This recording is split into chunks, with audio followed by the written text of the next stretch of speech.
Alors, bonjour mes chers amis et bienvenue dans cette nouvelle vidéo. Aujourd'hui, nous allons traiter un sujet très intéressant.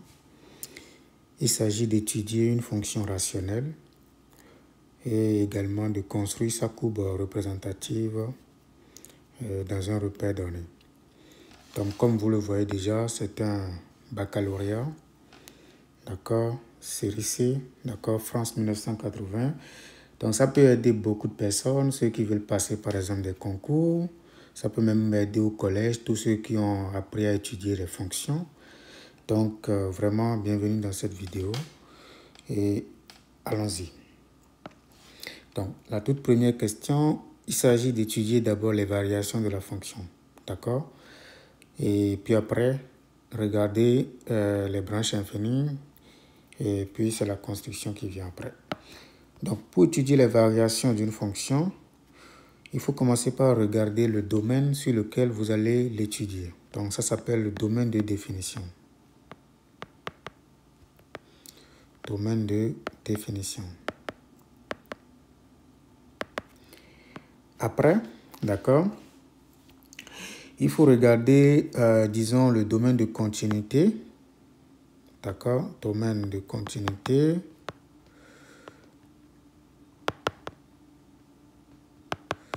Et de dérivabilité. Ça vous permet de connaître le domaine sur lequel vous devez dériver votre fonction. Après, vous calculez la dérivée plus le signe de la dérivée. Plus le signe de la dérivée. Donc, suivi, d'accord, d'un commentaire. Commentaire, ce que j'appelle commentaire ici, c'est de dire le sens de variation en quelque sorte. Sens de variation. Est-ce que la fonction est croissante? Est-ce que la fonction est décroissante? Ainsi de suite. La chose suivante, ce sont les limites aux bornes. Les limites aux bornes. Donc, cette étape-là, vous pouvez le faire même juste après le domaine de définition. Il n'y a aucun souci là-dedans. Vous pouvez le faire juste également après le sens de variation. Normalement, après ça, l'étude des variations est terminée. D'accord? Mais c'est toujours bien de résumer, d'accord, le travail dans un tableau, donc que j'appelle tableau de variation. Donc, le tableau de variation, c'est un tableau qui résume tout votre travail. Donc, c'est important de le faire parce que dès que quelqu'un regarde votre tableau, il connaît tout en même temps. Il connaît le domaine, il connaît l'ensemble de définitions, et pas dans l'ensemble de dérivabilité, le signe de la dérivée. Il connaît tout en fait sur les variations.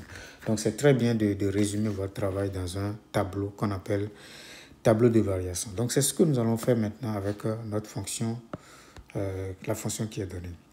Donc, ici, vous avez f de ins qui vous donne ins à la 3 sur ins carré plus 3 ins plus 3. Domaine. Le premier point. Comme c'est une fonction rationnelle, pour déterminer le domaine de définition, nous allons imposer au dénominateur d'être simplement non nul, d'accord, différent de 0. Donc, ça fait ensemble ins élément de R tel que ins 2 plus 3 ins plus 3 différent de 0. Maintenant, nous allons trouver les racines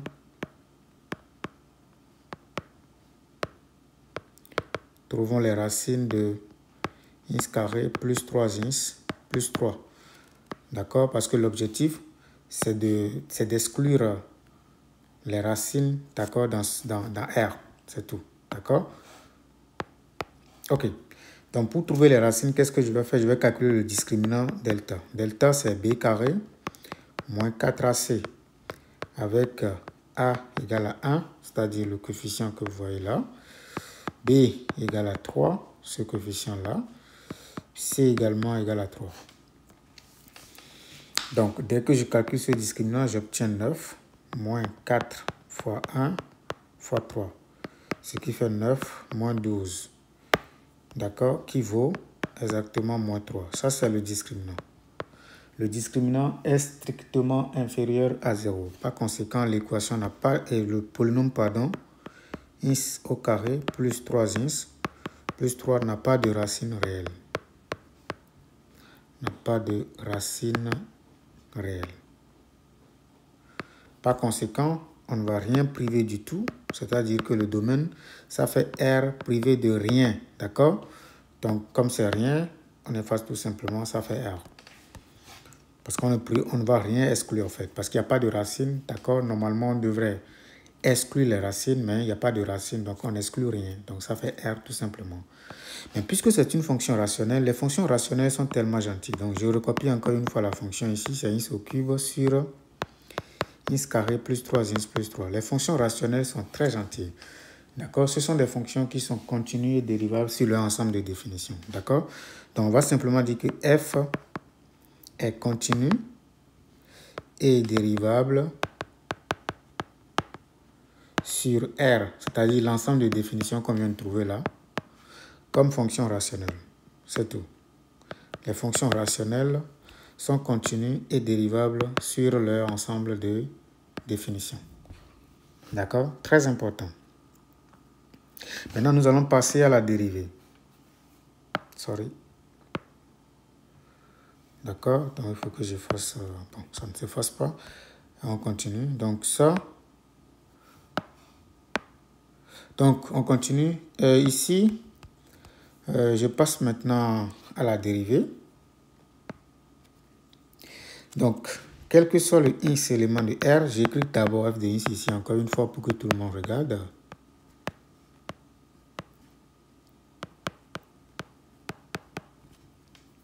Quel que soit ins élément de R, f' de ins, comme vous le savez très bien, lorsque j'ai une fonction qui est sous la forme u sur v, la dérivée, c'est exactement u' multiplié par v, moins v' multiplié par u sur v carré. Donc, c'est cette formule-là que nous allons appliquer pour dériver la fonction. Donc, on commence. C'est quoi la dérivée du numérateur? C'est 3 ins au carré. Donc, multiplié par tout le dénominateur. Pour le moment, on ne dérive pas le dénominateur. Maintenant, moins, maintenant, la dérivée du dénominateur, c'est quoi? C'est 2 ins plus 3. Donc, je dérive tout ça, ça fait 2 ins. Je dérive ça, ça fait 3. Je dérive ça, ça fait 0. Donc, ça fait 2 ins plus 3. Que je multiplie maintenant par le numérateur de la fonction. Le tout sur le dénominateur au carré. Très important. Maintenant, ce que je dois faire maintenant, c'est de développer tout le numérateur. Allons-y. Donc, ça me fait 3 ins à la puissance 4 plus 9 ins exposant 3 plus 9 ins au carré moins, en parenthèse, pour ne pas faire d'erreur. Donc, ça avec ça, ça donne 2 ins à la 3, à la 4, pardon, plus 3 ins à la 3. Tout ceci divisé par le carré, ins carré plus 3 ins plus 3 le tout au carré. On continue. Donc, je continue avec le développement. Ça me donne 3 ins à la 4 plus 9 ins à la 3 plus 9 ins carré moins 2 ins exposant 4 moins 3 ins exposant 3. Le tout sur ins carré plus 3 ins plus 3 le tout au carré. Donc, on continue tout simplement. Donc, 3 ins exposant 4 moins 2 ins exposant 4, ça donne ins exposant 4 tout simplement. Maintenant, on passe aux ins au cube. Donc, pour les ins au cube, nous avons 9 ins au cube moins 3 ins au cube. Ça nous donne exactement plus 6 ins au cube. Maintenant, les ins carrés, il n'y a que 9. Donc, ça fait 9 ins au carré divisé par ins au carré plus 3 ins plus 3 le tout au carré. Qu'est-ce que j'ai fait ensuite? Je peux factoriser à cause du fait que vous avez ins carré ici qui se répète ici, qui se répète là. D'accord? Qui est un facteur commun en quelque sorte. Je prends ins au carré en facteur. Et donc ici, j'obtiens ins au carré plus 6 ins plus 9 tout simplement. Sur ins carré plus 3 ins plus 3 le tout au carré. Donc ce qui est magnifique ici, je peux simplement factoriser encore une fois. C'est une identité remarquable, ça saute aux yeux tout de suite. Donc ça fait ins plus 3 le tout au carré divisé par ins carré plus 3 ins plus 3 le tout au carré. Donc ça me permet de connaître le signe de ceci pour tout ins élément de R. C'est supérieur ou égal à 0. Donc notons tout simplement que ça nous permet de dire que F, puisque c'est seulement au point 0 et au point moins 3, parce que si ceci donne 0, ça fait ins égal à moins 3. Si ceci donne 0, ça fait ins égal à 0. Je peux quand même dire que F est strictement croissante sur R, parce que c'est seulement un nombre fini, d'accord, que nous avons la dérivée qui s'annule. Ou, si vous le souhaitez, vous pouvez simplement dire, en tout état de trucs là, que F est juste croissante sur R, tout simplement. Mais notez, c'est très important de noter que F' de 0 est égal à 0 est encore égal à F' de moins 3. D'accord? Quand c'est égal à 0, ce qu'il faut comprendre comme commentaire, c'est juste un commentaire important parce que la fonction est dérivable en 0, mais la dérivée est égale à 0. Comme la dérivée au point 0 est égale à 0, la dérivée au point 3 est égale, au point moins 3 est égale à 0 également. Cela signifie tout simplement que la courbe admet, d'accord, une tangente, si vous voulez, bon, une tangente, disons horizontale, d'accord, en is égale à 0, et une tangente horizontale, encore une fois, en is égale à moins 3, d'accord? Parce que l'équation de la tangente, c'est quoi? Si je l'appelle t, c'est y égale f' de in 0, d'accord, facteur de ins moins in 0 plus f de in 0. Mais qu'est-ce que vous savez ici? Vous savez que la dérivée s'annule. Si la dérivée s'annule, ça veut dire que tout ceci s'annule tout simplement. Et donc, il nous reste simplement t2 point y égale à f de in 0. Donc ça, c'est une droite qui est comment? Horizontale. Voilà pourquoi je parlais de tangente horizontale. Ça veut dire que dans le repère, vous devez prendre soin de ça. D'accord? Ça va être soit une tangente qui est comme ça, la courbe va faire ça. Ou bien il y a des situations où c'est plutôt ça. Vous voyez? Donc en tout cas, il y a une tangente ici, d'accord, que vous devez prendre en compte. Ça vous permet d'avoir une bonne précision, d'accord, dans la construction de votre courbe. Donc c'est vraiment très important. Donc je viens de connaître le sens de variation. Je vais calculer maintenant les limites aux bornes. Très important. Limites aux bornes. Donc n'oubliez pas, le domaine de définition, quand on dit limite aux bornes, il s'agit de regarder l'ensemble des définitions et de regarder ces bornes. Le domaine de définition ici, c'est R. Les bornes de R sont moins l'infini et plus l'infini. Donc je calcule la limite à moins l'infini d'abord de f de ins. C'est la limite à moins l'infini de ins exposant 3 sur ins carré plus 3 ins plus 3. Donc, comme c'est une fonction rationnelle, il suffit simplement de prendre le monôme le plus haut degré au numérateur divisé par le monôme le plus haut degré au dénominateur. Ce qui vous donne la limite, parce que nous cherchons la limite à l'infini, ce qui donne la limite de ins 3 sur ins carré. Donc, je peux simplifier. Ça fait la limite lorsque ins tend vers moins l'infini de ins tout simplement. Ça, c'est moins l'infini. D'accord? Ça, c'est la toute première limite aux bornes. Donc, ça, c'est la limite de f de ins lorsque ins tend vers moins l'infini. Maintenant, nous allons passer à la limite lorsque ins tend vers plus l'infini de f de ins. Ça fait la limite de ins exposant 3 sur ins carré plus 3 ins plus 3. Lorsque ins tend vers plus l'infini. On fait la même chose. Donc, ça fait la limite de ins exposant 3 sur ins carré lorsque ins tend vers plus l'infini. Et donc, on simplifie. Ça fait la limite lorsque ins tend vers plus l'infini de ins tout coup. Ce qui nous donne exactement plus l'infini. D'accord? Donc, je résume. D'accord? Donc, limite aux bornes, vous avez la limite quand ins tend vers moins l'infini de f de ins. qui nous donne moins l'infini. Première limite aux bornes. Deuxième limite aux bornes, la limite lorsque ins tend vers plus l'infini de f de ins, c'est égal à plus l'infini. Donc, comme je le disais tantôt, on peut maintenant faire ce qu'on appelle tableau de variation. D'accord? Et donc, ça, vous avez ceci. Donc, vous avez ins ici. Vous avez le domaine de définition. Vous avez ici f' de ins. D'accord? Vous savez que c'est tout le temps positif partout. Et ici, vous avez, disons, f de ins. Donc, ce qui vous donne exactement ceci, c'est croissante.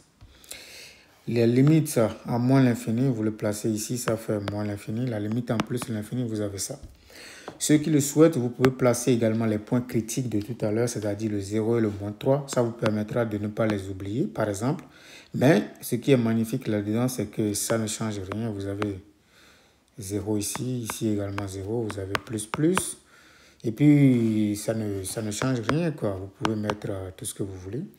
Mais ça vous permet juste de ne pas les oublier et de les considérer dans la construction. Même si vous les oubliez dans la construction, vous pouvez construire naturellement votre courbe. C'est juste qu'il va manquer beaucoup, ça va manquer de précision en fait. D'accord? Donc pour ceux qui le souhaitent, je peux faire un deuxième tableau ici pour ceux qui le souhaitent. Comme ça, vous allez voir ce que je suis en train de dire. Donc vous avez ici x, vous avez moins l'infini, vous avez plus l'infini. Les deux points critiques sont moins 3, 2. Ici, vous avez f' de ins. Et donc, ça s'annule ici. Ici également, ça s'annule. D'accord? Et donc, vous avez tout simplement f de ins qui est bien entendu strictement croissante. Ça vous donne moins l'infini ici et puis plus l'infini là. Donc, vous pouvez calculer si vous le voulez. Vous pouvez calculer ici le f de moins 1, ici f de moins 3, pardon. Et ici f de 0. Je pense que f de 0, c'est 0. Vous pouvez calculer ça. Et ici, on peut regarder f de moins 3 qui nous donne exactement moins 3 au cube divisé par moins 3 au carré plus 3 facteur de moins 3 plus 3. Et donc ça fait exactement moins 27 sur 3, ce qui donne moins 9. Donc vous pouvez mettre les moins 9 ici. Voilà un peu un deuxième tableau qui est aussi très bien parce que ça vous permet d'avoir par exemple ce point-là qui va intervenir dans la construction, ce point également qu'on va insister dessus dans la construction. On vient de finir comme ça avec les variations. La deuxième question, on nous dit d'étudier les branches infinies. Étudions les branches infinies. Il s'agit de trouver les asymptotes. Donc, pour trouver les asymptotes, il faut regarder ce que vous avez trouvé au niveau des limites. Donc, la limite en moins l'infini de f de ins, c'est moins l'infini.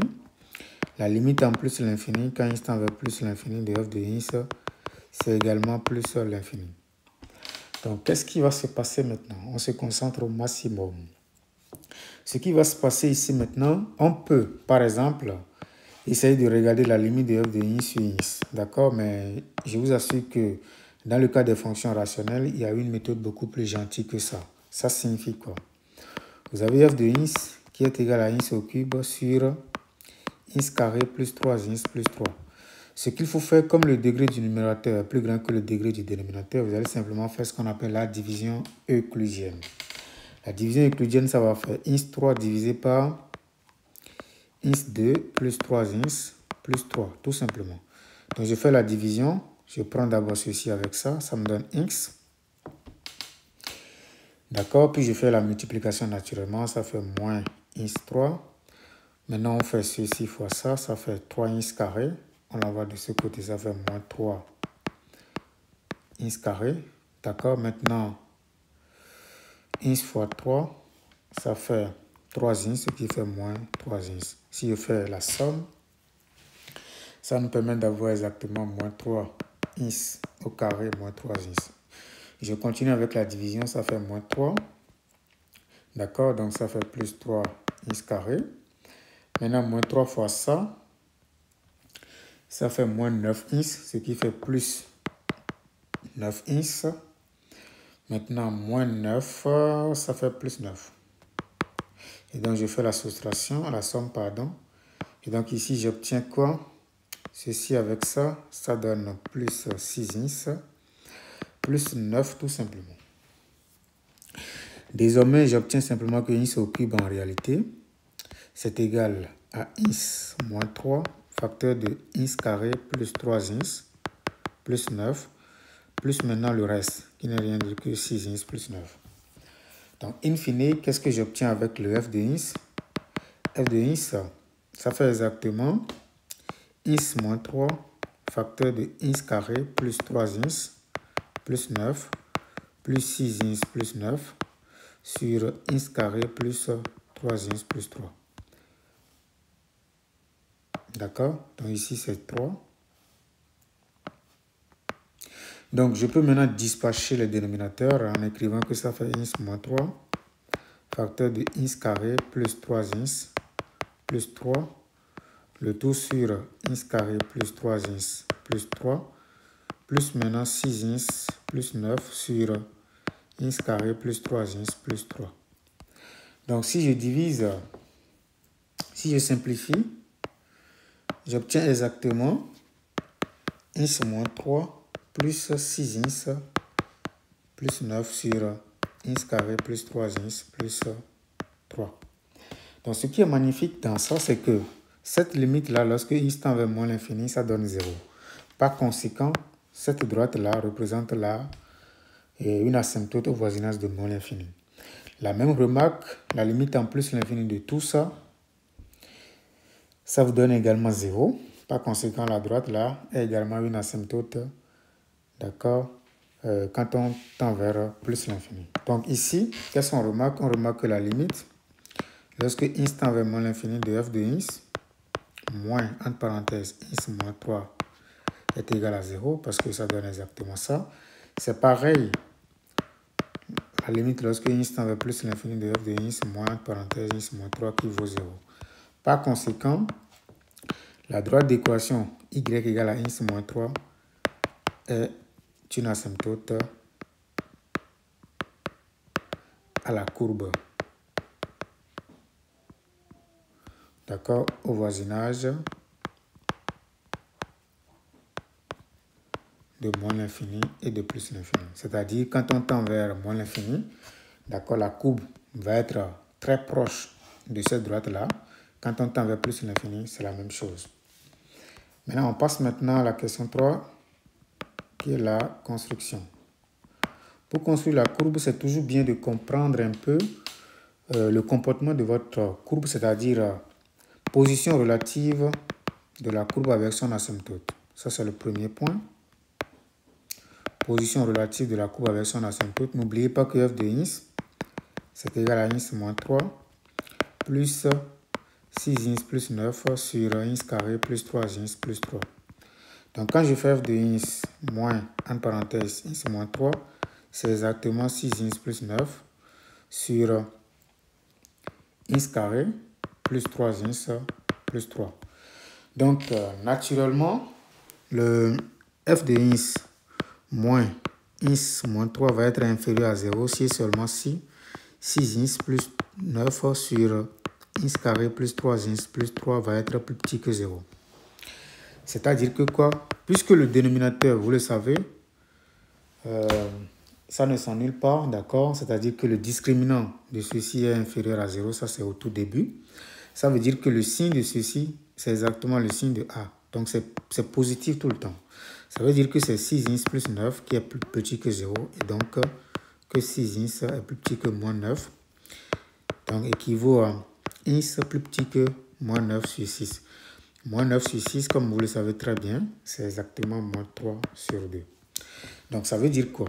Ça veut dire précisément que quel que soit ins élément de moins l'infini jusqu'à moins 3 demi, virgule, f de ins est plus petit que ins moins 3. C'est-à-dire que la courbe représentative de la fonction est, d'accord, en dessous de son asymptote. Ou bien au-dessous, d'accord, en dessous de son asymptote. En dessous de son asymptote. Mais lorsque nous sommes dans l'intervalle moins 3 demi à plus l'infini, d'accord, f de ins va être strictement supérieur à ça. Donc la courbe est au-dessus de son asymptote dans cet intervalle-là. Au-dessus de son asymptote. Maintenant, au point où x égale à moins 3,5, la courbe rencontre son asymptote. Très important, rencontre son asymptote. Deuxième chose, il faut bien suivre, très important. Il faut connaître l'intersection avec les axes de repère. Les axes de repère. Premièrement, avec l'axe des ins. D'accord? Avec l'axe, si vous voulez, je vais mettre simplement l'axe OINS. L'axe OINS, comme vous le voyez ici, c'est pour dire que la courbe juste traverse, par exemple, l'axe. Ça voudra dire que c'est f de ins égale à 0 qu'il faut poser. Donc, f de ins égale à 0 équivaut simplement à dire que ins au cube sur ins 3 plus, parce que le point qui est ici a pour donner 0, voilà pourquoi on le fait, égale à 0. Donc, le dénominateur est différent de 0, par conséquent, c'est le numérateur qui vaut 0. Donc, ça veut dire que ins est égal à 0. Donc, la courbe passe par le point de coordonnées 0, 0, l'origine du repère. Maintenant, avec l'axe des Y, c'est-à-dire l'axe OY. D'accord? Dans ce cas, on calcule simplement f de 0. Mais f de 0, c'est 0. Donc, en réalité, c'est l'unique point par lequel la courbe passe. Donc, désormais, nous avons toutes les informations. Tout ce que nous avons à faire maintenant, c'est de construire notre courbe. Pour construire la courbe, je vais utiliser quelque chose de beaucoup plus intéressant, mais ça, c'est beaucoup plus gros, je suppose. On va peut-être prendre un truc beaucoup plus petit que ça. Donc, je prends ceci. D'accord? Et donc, je vais construire simplement ceci. Je vais construire même si tout est déjà tracé, mais je vais essayer de représenter très clairement ce que je vais utiliser. Vous avez ça. D'accord? Donc, peut-être même qu'on n'a pas... Bon, peut-être que je vais descendre un tout petit peu. Donc, nous avons ça.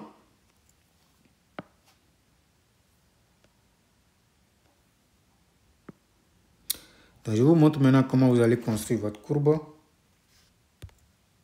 Parce que toutes les informations sont là. Je vais les exploiter tout simplement. Vous allez voir que je ne ferai pas de la magie. Voilà. Donc, ça, c'est notre repère. Je travaillerai dans ce repère-là. OK. Tout est au pas. OK. Donc, on nous dit de rester dans le repère O. Je ne sais pas si je vais prendre 2 pas ou bien 1 pas, ça dépend de comment la courbe fonctionne. Donc, je vais rester dans le repère OIJ, ça c'est I, ça c'est J. Je prends un carré pour l'unité, d'accord? Donc, il faut se concentrer au maximum, c'est très important. Donc, qu'est-ce que je vais faire ici? Je vais créer un tableau blanc ici, qui va me permettre, par exemple, de ramener le tableau de variation. Quand vous voulez construire la courbe, il faut toujours avoir avec vous le tableau de variation. Donc, je vais le prendre ici très rapidement. Je vais simplement copier.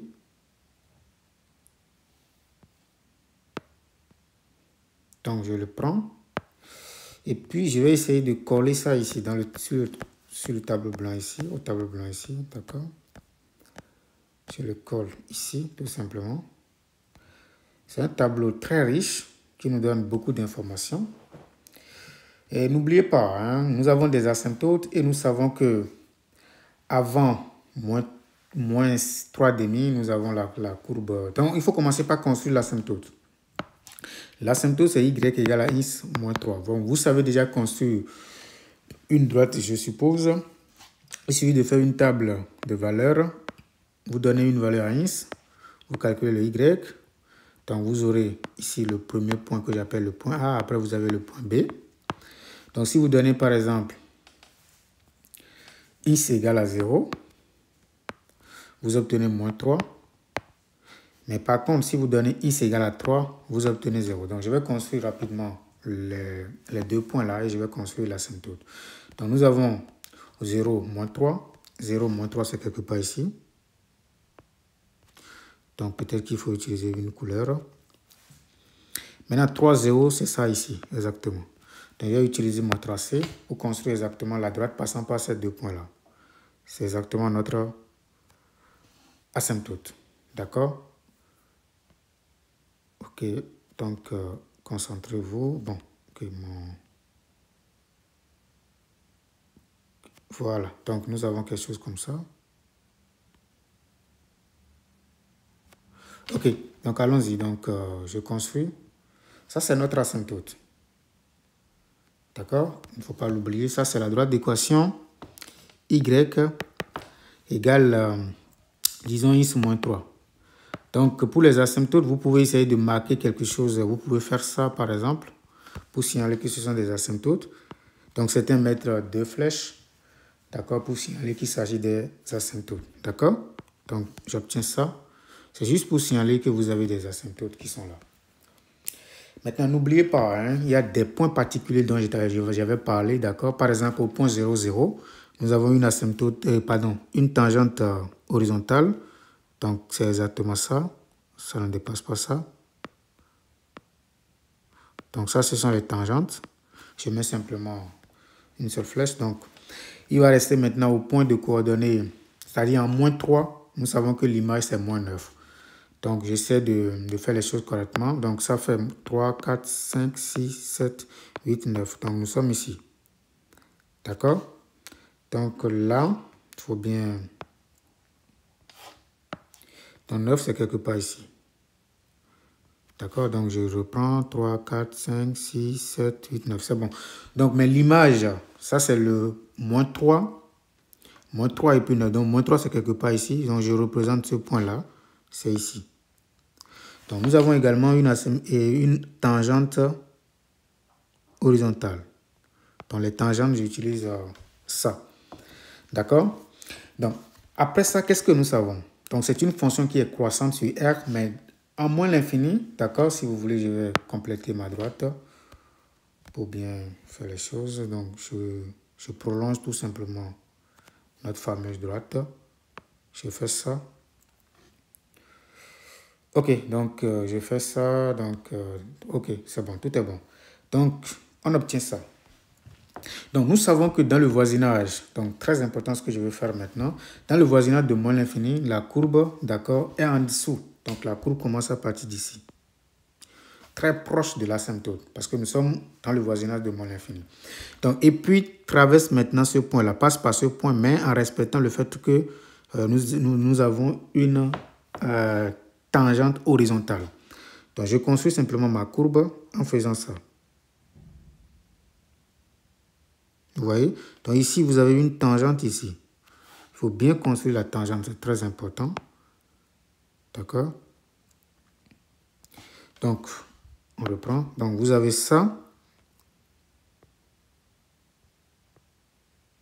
Voilà. Et puis, vous avez ça. D'accord? Puis après, maintenant, on sait que la courbe traverse son asymptote, d'accord, au point de coordonnées, au point d'abscisse moins 3,5. D'accord? Moins 3,5, c'est quelque part ici. D'accord? Mais on va calculer maintenant l'ordonnée de ce point-là. Si on calcule l'ordonnée, c'est juste f de moins 3,5. Je calcule. Ça fait moins 3,5 au cube divisé par moins 3,5. D'accord? Bon, vous pouvez aussi le faire simplement en utilisant l'équation y égale à x moins 3. C'est le plus simple. Donc, si on remplace x par moins 3,5, on obtient moins 3,5, moins 3. Ce qui nous donne exactement, disons, moins 9 divisé par 2. D'accord? Donc, si vous calculez tout ça aussi, c'est moins 9 divisé par 2. Vous allez trouver moins 9 divisé par 2, c'est moins 4,50. Donc, ça fait ici. D'accord? Donc, les deux se rencontrent là exactement. Donc, voilà, donc c'est ici. Donc après ça, la courbe passe, d'accord, exactement, par ça. Donc je fais que ça. Et puis, vous obtenez quelque chose comme ça. Et donc, après, ça passe par l'origine. D'accord? N'oubliez pas, je l'ai déjà dit tout à l'heure. Voilà. Et puis après ça, vous avez la courbe qui croît, qui suit maintenant son asymptote à l'infini. D'accord? Donc, tangent, bien entendu, il faut bien faire ça pour que ce soit très tangent. Puis après, ça suit simplement son asymptote.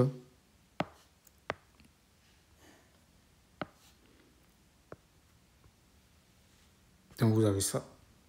D'accord? Donc, ça, c'est notre courbe. Donc, très important, je vais commenter la courbe. Donc, dans le voisinage de moins l'infini, la courbe suit son asymptote, mais en restant en dessous. Parce qu'on a étudié la position relative, on a constaté que la courbe est au-dessus et est en dessous de son asymptote. Voilà pourquoi on a fait ça.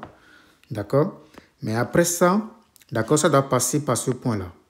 Puisque ça doit passer par ce point avec le commentaire que j'avais fait, il faut tracer l'asymptote et la tangente. D'accord? Il faut vraiment insister sur le fait que nous devons avoir une tangente ici. C'est-à-dire que vous devez avoir quelque chose comme ça qui est vraiment tangente. D'accord? C'est vraiment tangente. Et de l'autre côté aussi, vous avez la tangente. D'accord? De la même manière, ici, vous voyez tangente et tangente en repartant. Donc, et puis après, vous avez ça. Puis ça suit exactement son asymptote à l'infini, mais en restant au-dessus maintenant de son asymptote. D'accord?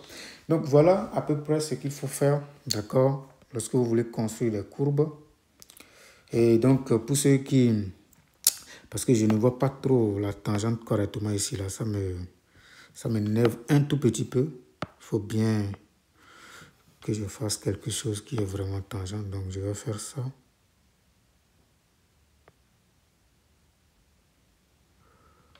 Voilà. Voilà, très couché. Voilà, après, ça repart. Même chose ici. Voilà, c'est bon maintenant. Voilà, donc très tangente. Et puis, c'est tout. Voilà, ça, c'est notre courbe. D'accord? N'hésitez pas à commenter, à nous dire ce que vous en pensez en commentaire. Merci beaucoup.